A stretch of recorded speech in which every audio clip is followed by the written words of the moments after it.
Oh my god, it's so hot. That'll teach me to wait until July and film a bit I should have done in January.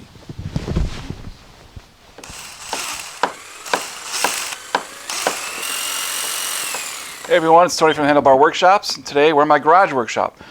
We're here because I built this. It's an insulated, heated storage cabinet. So I live near Chicago, and it gets quite cold here in the winter, well below freezing. As those of you who live in colder climates may know, below freezing is not good for spray paints, water-based finishes, and glue. And that's where this comes in. All the walls in my shop, the ceiling, and even the garage doors are completely insulated, so it doesn't quite get as cold in here as it does outside. I have an electric heater in this shop to keep things warm when I'm out here, but I tend to only work out here on the weekends because, like many of you, I have a full-time job that I do during the week, and my only free time is on the weekends. So this is how I built it. I cut all the 2x2s down to the size they need to be and then just screwed them together with one screw in the end. They still spin, but once I get the skins on them, it'll stiffen everything up and those won't spin anymore. For the side pieces, I wanted to make sure that they were just slightly bigger than the drawer slides I plan on using. Quick Tony tool tip for you here. If you ever happen to be driving down the road and you see a piece of IKEA furniture out for the garbage collector, the wood is probably worthless, but usually there's hardware in there. Slides like this, door handles, hinges, stuff like that. Take all that stuff and leave the crap wood. So here I have the 4 frames. 2 of them are taller than the other 2, partly because I didn't feel like cutting these 4 2x down. But I figured they can be the sides, and then we'll have 2 sides where they're up a bit so things can't fall off, so I can still store stuff on top without things falling off on either side. Yeah, that's what I'm going to go with. Totally meant to do that. Totally not because I was lazy. So you can see what I'm going for here. It'll be a fairly thin, but it's going to be good enough for my finishes, for my spray paints and stuff like that. Now, despite only having the 6 screws holding everything in, they're pretty stable. This can still twist and turn a little bit. That one a lot. But once I get a skin on there, those won't move at all.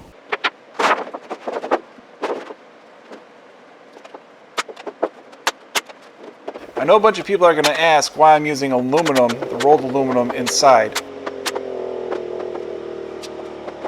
Well, that's what I had on hand. This has been sitting in my shed for about 5 years, so I figured I'd use it for something.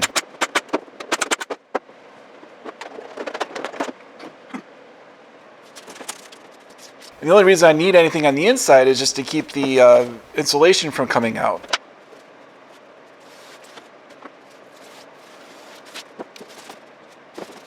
The drawer slides are going to be connected to the sides, to the 2x2s on each side of the cabinet.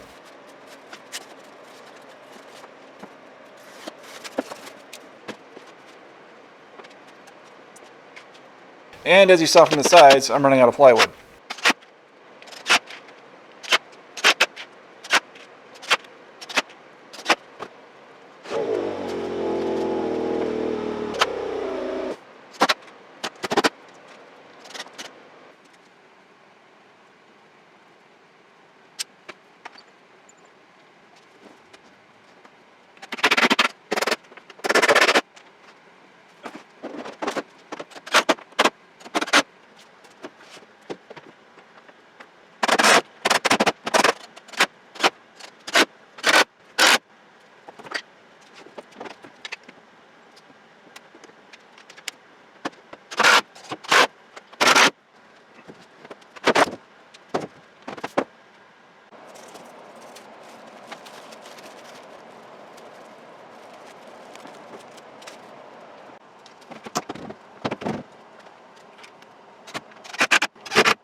I have the door clamped up to the cabinet itself. That way I can install the hinges and the clasps with everything being where it needs to be. It keeps the cabinet square and it keeps the door flush with the sides. I'm putting the hinges on the left side of the door because there's going to be an outlet on that side, and if I want to hang anything on the door that needs to be plugged in, it'll be much easier to have the cord come around from the side rather than trying to open it with the cord in the way. I use a thin piece of plywood underneath the door to give it a bit of a gap so it doesn't drag on the floor when I try to open it. It shouldn't anyway, because this is a garage floor. It's kind of sloped from the back, so when it's pushed up against the wall and screwed to the wall, there'll be a slight gap underneath the cabinet itself. But this way, if there's any sag in the door or anything, it'll still open just fine. As you can see, I've only insulated the cabinet down to this notch where the conduit will go through it. That wall here is completely insulated. It sticks out a little bit near the window here, so I figured just insulate that. Then with the insulation all down in here, I should be fine.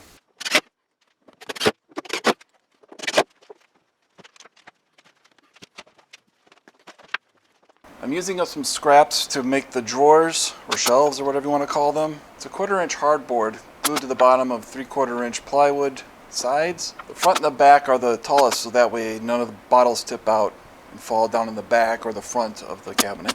The side rails are shorter because the walls of the cabinet will keep all the cans and everything inside on the shelf itself. There's no real risk of them falling.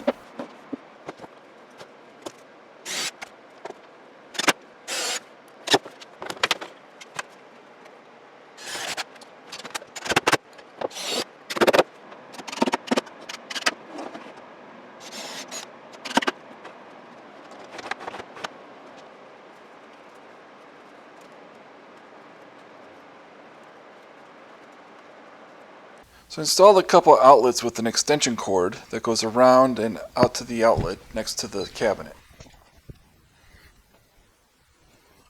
So this upper outlet is for battery chargers, so I can keep my lithium-ion batteries in a warmer enclosure than out in the freezing cold of the garage. Bottom one is for the heater. I'm using this heater. It's got a heating element here and almost like a computer fan in the back here. And that'll blow the hot air through the heater and into the cabinet. I originally was going to have it mounted so it was flat, but the instructions specifically say not to do that. I think that they don't want anything falling onto the heater element and catching on fire. So I needed to plug it in upright, and since the power button is on this side, I wanted the outlet on that side over there. So the lowest temperature it can go to is 60 degrees.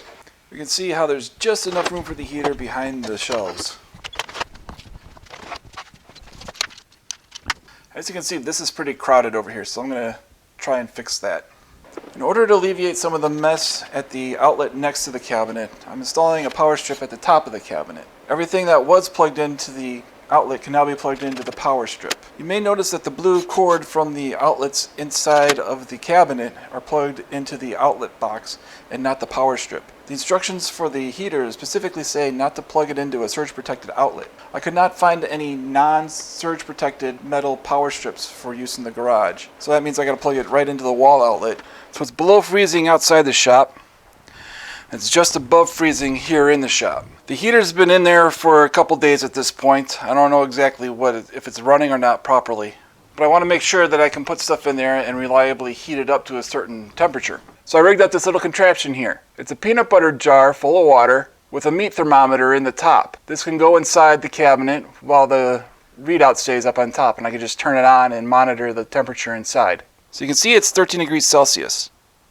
Never mind that number on the right, that's just the set point for cooking beef well done. I don't know why anyone would want to do that, it's just how it turns on. Push the button, we see that it's 56 degrees Fahrenheit. So I'll just put this in the cabinet and come out here every couple days and see where the temperature's at. I'm not necessarily looking for the cabinet to heat something up from near freezing. I'm looking for it to keep things at a certain temperature or just above freezing. So starting out above freezing is pretty typical of the use case here. I'll be putting all my finishes in the cabinet when they're at a temperature above freezing anyway. So with the thermometer sticking out of it, it wouldn't fit up on the upper shelves here.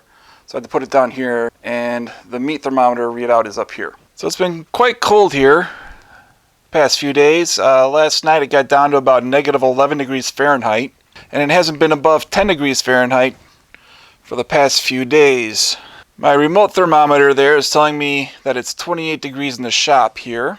And then looking at the cabinet here, we're seeing 49 degrees Fahrenheit in the cabinet, which is well above freezing. That's 9 degrees Celsius. So it seems to be working pretty well.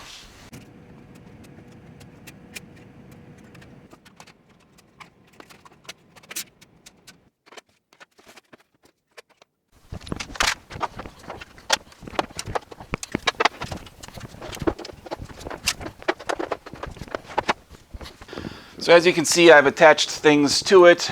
It's just a great way to hold a lot of the stuff that was on those ugly shelves that don't need to be in a heated space. So if you enjoyed this build, think about giving me a thumbs up, and think about subscribing down below because we've got more projects coming your way. And if you have any questions, please leave them down below. I do my best to answer them all. As always, see you on the next one.